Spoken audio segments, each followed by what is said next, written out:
ఈరోజు rally doctor ఆధ్వర్యంలో 700 మందితోటి కార్యక్రమం చేయడం జరిగింది. ఈ కార్యక్రమానికి భారతదేశం నుంచి మాధవి గారు రావడం జరిగింది. మాధవి గారు చక్కటి స్పీచ్ 45 రోజులు బెంగాల్లో ఉండి బెంగాల్లో చూసిన కష్టాలు, బెంగాల్లో ఎలా ఉంది పరిస్థితులన్నీ చక్కగా ఇక్కడ విప్లవీకంగా వివరించారు. దాని తర్వాత శ్రీనివాస్ గుహాయి నుంచి రావడం జరిగింది ఇక్కడికి.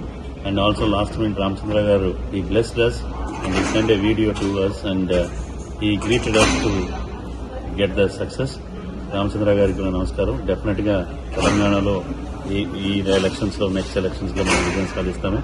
ఓవర్సీస్ ఫ్రెండ్స్ ఆఫ్ బీజేపీ అడప ప్రసాద్ గారు అండ్ వాజ్పేయి పటేల్ గారు ఇచ్చే అవకాశం మమ్మల్ని ఎంతో ఎంకరేజ్ చేసి అమెరికాలో rally chapter we started with 10 people.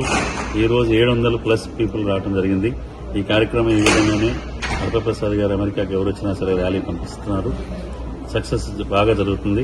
ఈ విధంగానే జరగాలని ఈ ప్రజలందరూ వచ్చి మమ్మల్ని జీవించాలని కోరుకుంటూ thank you all. Thank you for coming. జై శ్రీరామ్. ఈరోజు ర్యాలీలో Bengal elections celebrations, victory celebrations జరుపుకోవడం జరిగింది. నిజంగా ఇంత పెద్ద ఎత్తున ఈ కార్యక్రమం అమెరికాలోనే ఒక గొప్ప కార్యక్రమం అని నేను భావిస్తున్నాను. గాంధీ నగరంలో రాజు గారు అండ్ టీం శివారెడ్డి గారు ఇక్కడ ఉన్నటువంటి కార్యకర్తల యొక్క కృషి ఫలితంగా ఈ రోజు ఇంత పెద్ద ఎత్తున జరగడం జరిగింది.